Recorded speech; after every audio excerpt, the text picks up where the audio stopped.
Engine side നോക്കുന്ന ടൈമിൽ നമ്മൾ ഹിമാലയനി കണ്ടുവന്നേക്കുന്ന പോലെ തന്നെ 452cc ലിക്വിഡ് കൂൾഡ് എഞ്ചിനാണ് വന്നേക്കുന്നത്. Hi guys, it's B Jaseel. Welcome back to another video. Guys, ഇന്നത്തെ നമ്മുടെ വീഡിയോ എന്ന് പറയുന്നത് ഇന്ന് നമ്മൾ ലോഞ്ചിന് പോകാം കേട്ടോ. നിങ്ങൾക്കിപ്പം തമിഴിൽ കണ്ടപ്പോൾ മനസ്സിലായി കാണും ഏതാ വണ്ടി എന്നുള്ള കാര്യം. നമ്മുടെ റോയൽ എൻഫീൽഡിൻ്റെ റീസെൻ്റ്ലി ലോഞ്ച് ചെയ്ത ഗൊറില്ല 450യുടെ ലോഞ്ചിനാണ് കേട്ടോ നമ്മൾ പോകുന്നത്. നമ്മളിന്ന് ഇൻവൈറ്റ് ചെയ്തേക്കുന്ന കരുനാപ്പള്ളി റോയൽ എൻഫീൽഡിൻ്റെ ഷോറൂമിൽ നിന്നാണ്. ഇന്നാണ് അവിടുത്തെ ഗൊറില്ല 450യുടെ ലോഞ്ച് നടക്കുന്നത്. വീഡിയോയിലേക്ക് പോകുന്നതിന് മുമ്പ് എനിക്കൊരു കാര്യം പറയാനുണ്ട്. നിങ്ങളിപ്പം ചാനൽ കാണുന്നതിന് മുമ്പായിട്ട് ജസ്റ്റ് ചാനലൊന്ന് സബ്സ്ക്രൈബ് ചെയ്തേക്ക്. ചെയ്യാത്തവർ നിങ്ങൾക്ക് വീഡിയോ ഇഷ്ടപ്പെടുന്നുണ്ടെങ്കിൽ ജസ്റ്റ് ഒന്ന് ലൈക്കും ചെയ്ത് പറ്റുമെങ്കിൽ ഒരു കമൻറ്റ് ഇട്ടേക്ക്. നമ്മുടെ വീഡിയോയ്ക്ക് ഇപ്പോൾ അത്യാവശ്യം നല്ല രീതിക്ക് റീച്ച് കുറവാണ് കേട്ടോ. ഓരോരോ ലൈക്സും കമൻസും ആണ് നമുക്ക് ഓരോരോ വീഡിയോസ് ചെയ്യാനുള്ള മോട്ടിവേഷൻ. അപ്പം നിങ്ങൾ ദയവ് ചെയ്ത് എല്ലാവരും ഒന്ന് ലൈക്കും ചെയ്തൊന്ന് കമൻറ്റും ചെയ്തേക്ക്. സബ്സ്ക്രൈബ് ചെയ്യാത്ത ആൾക്കാരാണെങ്കിൽ ഒന്ന് സബ്സ്ക്രൈബ് കൂടെ ചെയ്തേക്ക്. അപ്പോൾ നമുക്ക് നേരെ വീഡിയോയിലേക്ക് തന്നെ പോകാം. ഇതേ ഗായ്സ്, അങ്ങനെ നമ്മൾ ഇതേ ഷോറൂമിൽ വന്നിട്ടുണ്ട്. റോയൽ എൻഫീൽഡിൻ്റെ കരുനാപ്പള്ളിലുള്ള ഷോറൂമിൽ വന്ന് ജസ്റ്റ് വന്നേ ഉള്ളൂ. ഞാൻ ഇങ്ങോട്ട് വന്ന് വിഷ്വൽസ് ഒന്നും എടുത്തിട്ടില്ല. വേറെ ഒന്നും കണ്ടല്ല, മഴയുണ്ട്. പിന്നെ ഗോപ്രോയ്ക്കൊന്നും പറ്റണ്ടെന്ന് പറഞ്ഞാൽ ഞാൻ വിഷ്വൽസ് ഒന്നും അങ്ങനെ എടുക്കാഞ്ഞത്. കുഴപ്പമില്ല, ഞാൻ ജസ്റ്റ് ഇവിടുത്തെ വിഷ്വൽസൊക്കെ കാണിച്ചു തരാം. ഇവിടെ നമ്മുടെ ഹിമാലയൻ മറ്റേ ബ്ലാക്ക് ഇല്ലേ, ടോപ്പ് മോഡൽ വരുന്നത്, ആ ഹിമാലയനോട് ഇരിപ്പുണ്ട്. എല്ലാം പൊതിച്ചിട്ടേക്കുക, ഡീറ്റെയിൽ ആയിട്ട് കാണാൻ പറ്റത്തില്ല. നമുക്കിനി അകത്തോട്ട് കയറിയിട്ട് അകത്തുള്ള കാഴ്ചകളിലൊക്കെ കാണാം. ഓക്കെ ഗൈസ്, ഇവിടാണ് നമ്മുടെ വണ്ടി വെച്ചേക്കുന്നത്. ഇതെല്ലാം ഞാൻ ലോഞ്ച് ചെയ്യുന്ന ടൈമിൽ, അൺവീൽ ചെയ്യുന്ന ടൈമിൽ കാണിച്ചു തരാം കേട്ടോ. അപ്പം എന്താ വേണമെങ്കിൽ സൈഡൊക്കെ ജസ്റ്റ് ഒന്ന് കണ്ടോ. നിങ്ങൾ ഇൻ്റർനെറ്റിലൊക്കെ ഇപ്പോൾ അത്യാവശ്യം കണ്ട് കാണും വണ്ടിയെ പറ്റിയൊക്കെ. ഇപ്പോൾ ഇത് അൺവീൽ ചെയ്യുന്ന ടൈമിൽ ഡീറ്റെയിൽ ആയിട്ട് കാണിച്ചു തരാം. ഇവിടെ കുറച്ച് സ്പേസ് അങ്ങനെയുള്ള കാര്യങ്ങളൊക്കെ ഇവിടെ വെച്ചേക്കുന്നത്. ഇതൊക്കെ ലോഞ്ചിന് വന്ന ആൾക്കാരാ. ഹായ്.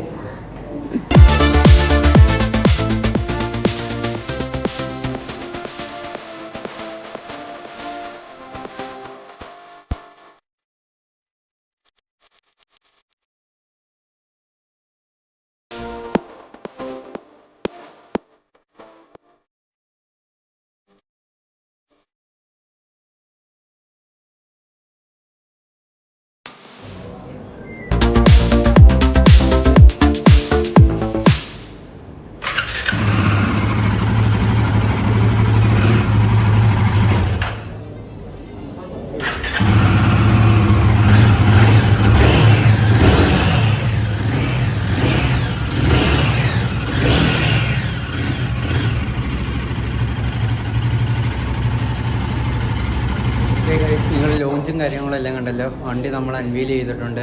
വണ്ടിയുടെ ജസ്റ്റ് ഒരു ഡീറ്റെയിൽസ് ഞാൻ പറഞ്ഞുതരാം. ജസ്റ്റ് ഒരു ബാക്ക്ഗ്രൗണ്ട് റിവ്യൂ പോലെ കുറച്ച് കാര്യങ്ങൾ ഞാൻ പറഞ്ഞുതരാം കേട്ടോ. ഇവിടെ ഇരിക്കുന്നതെന്ന് വെച്ചാൽ 2 കളേഴ്സാണ് വന്നേക്കുന്നത്. കളേഴ്സിൻ്റെ പേരെനിക്ക് കറക്റ്റ് അറിയത്തില്ല. ഒന്ന് ബ്ലാക്ക് യെല്ലോയും കൂടെ ഉള്ളത്, പിന്നെ ഒന്ന് ഗോൾഡും റെഡും കൂടെ ഉള്ളത്. ഞാൻ ജസ്റ്റ് ഡീറ്റെയിൽസ് ഒന്ന് പറഞ്ഞുതരാം. ഇത് നമ്മൾ ഫസ്റ്റ് ഹെഡ്ലൈറ്റ്സ് നോക്കുന്ന ടൈമിൽ നമ്മൾ ഹിമാലയനിലൊക്കെ കൊണ്ടുവന്നേക്കുന്നത് അതേ സെയിം ഹെഡ്ലൈറ്റ് തന്നെയാണ് വന്നേക്കുന്നത്. ഇൻഡിക്കേറ്റേഴ്സും സെയിം തന്നെയാണ്. പിന്നെ സസ്പെൻഷൻ നോക്കുന്ന ടൈമിൽ 43mm USD ഫോർക്ക് വരുന്നില്ല. സാധാരണ ടെലിസ്കോപ്പിക് സസ്പെൻഷൻ തന്നെ വരുന്നത്. അത് ഷോവേയുടെ തന്നെ വരുന്നത്, പക്ഷേ USD അല്ലെന്നേ ഉള്ളൂ. 140mm ട്രാവലും വരുന്നുണ്ട്. പിന്നെ ഫ്രണ്ട് ടയർ സെക്ഷൻ നോക്കുന്ന ടൈമിൽ 120 സെക്ഷൻ ടയേഴ്സാണ് ഫ്രണ്ട് വന്നേക്കുന്നത്. ഫസ്റ്റ് ടൈമാണ് നമ്മുടെ ഒരു ഇന്ത്യൻ മാനുഫാക്ചറിങ് ബൈക്സിനകത്ത് ഇത്രയും വലിയ ടയർ സെക്ഷൻ വരുന്നത്. എൻജിൻ സൈഡ് നോക്കുന്ന ടൈമിൽ നമ്മൾ ഹിമാലയനി കണ്ടുവന്നേക്കുന്ന പോലെ തന്നെ 452cc ലിക്വിഡ് കൂൾഡ് എഞ്ചിനാണ് വന്നേക്കുന്നത്. First liquid cooled engine from royal Enfield. നമ്മുടെ ഫേമസ് ഷെർപ്പ എഞ്ചിൻ തന്നെ. പിന്നെ നമ്മൾ ടാങ്ക് കണ്ടില്ലേ, ടാങ്ക് ഹിമാലയനെക്കാട്ടി ഒരു 4 ലിറ്റേഴ്സ് കുറവാണ്. ഇതിനകത്ത് 11 ലിറ്റേഴ്സിൻ്റെ ടാങ്കാണ് വന്നേക്കുന്നത്. പക്ഷേ ടാങ്ക് കാണാൻ ഭയങ്കര ബൾക്കി ആയിട്ടുള്ള ടാങ്ക് കേട്ടോ. പിന്നെ നമ്മൾ കൺസോൾ നോക്കുന്ന ടൈമിൽ നമ്മൾ നേരത്തെ കണ്ടുവന്നേക്കുന്ന ആ ഒരു കൺസോൾ തന്നെയാണ് വന്നേക്കുന്നത്. ഇതിനകത്ത് ഹിമാലയനെ കണ്ടുവന്നേക്കുന്ന എല്ലാ ഫീച്ചേഴ്സും ഇതിലും വന്നേപ്പോണ്ട്. ആ ജോയിസ്റ്റിക്കും കാര്യങ്ങളൊക്കെ ഞാൻ കൂടുതൽ വാക്ക് ചെയ്യുന്നില്ല. പിന്നെ ദേ ബാക്ക് വന്നേക്കുന്നുണ്ട്. സീറ്റ് ഹിമാലയനെ കൊണ്ടുവന്ന സീറ്റല്ല, വേറെ സീറ്റാണ് വന്നേക്കുന്നത്. അത്യാവശ്യം നല്ല കംഫർട്ടായിട്ടുള്ള സീറ്റ് കേട്ടോ. ഇതിൻ്റെ ഒരു സീറ്റ് ഹൈറ്റ് വന്നിട്ട് 790mm ആ സീറ്റ് ഹൈറ്റ് വന്നേക്കുന്നത്. ഞാൻ കയറി ഇരുന്നിട്ട് കാണിക്കാം. സീറ്റ് ഹൈറ്റ് വന്നിട്ട് 790mm ആണ് സീറ്റ് ഹൈറ്റ് വന്നേക്കുന്നത്. എനിക്ക് ഒരുവിധം 2 കാലും കുത്തി നിൽക്കാൻ പറ്റുന്നുണ്ട്.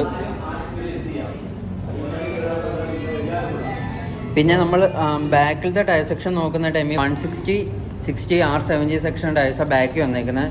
അതും അത്യാവശ്യം നല്ല പ്രൊഫൈലുള്ള ടയേഴ്സാണ് വന്നേക്കുന്നത്. ഇൻഡിക്കേറ്റേഴ്സ് വന്നേക്കുന്നത് കണ്ടില്ലേ, നമ്മൾ ഹിമാലയന് കണ്ടുവന്നേക്കുന്ന പോലെ തന്നെ. പിന്നെ ആണെങ്കിൽ ഇതിനകത്ത് ബാക്ക് ടൈൽ വരുന്നില്ല, അതിനുള്ള വരുന്നത് ചെറിയൊരു ബാക്ക്ഗ്രൗണ്ട് എന്ന് പറയുന്നത്. ഇനി ഞാൻ ഇതിൻ്റെ എക്സോസ് നോട്ട് കൂടെ ഒന്ന് കേൾപ്പിച്ചു തരാം. നോട്ട്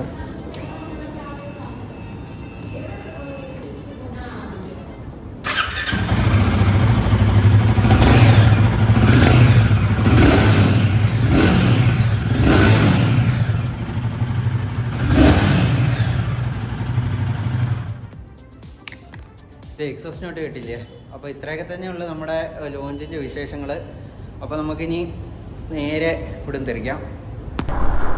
അപ്പോൾ ഗൈസ്, ഇത്രയൊക്കെ തന്നെയുള്ളൂ നമ്മുടെ ചെറിയൊരു വീഡിയോ. നിങ്ങൾക്ക് ഈ വീഡിയോ ഇഷ്ടപ്പെട്ടെങ്കിൽ ലൈക്ക് ചെയ്യുക, ഷെയർ ചെയ്യുക, സബ്സ്ക്രൈബ് ചെയ്യുക, പിന്നെ ആ ബെല്ലൈക്കണോടെ നിൽക്കുക. നമുക്ക് അടുത്തൊരു വീഡിയോ ആയിട്ട് അടുത്ത ദിവസം കാണാം. അതുവരേക്കും ബൈ.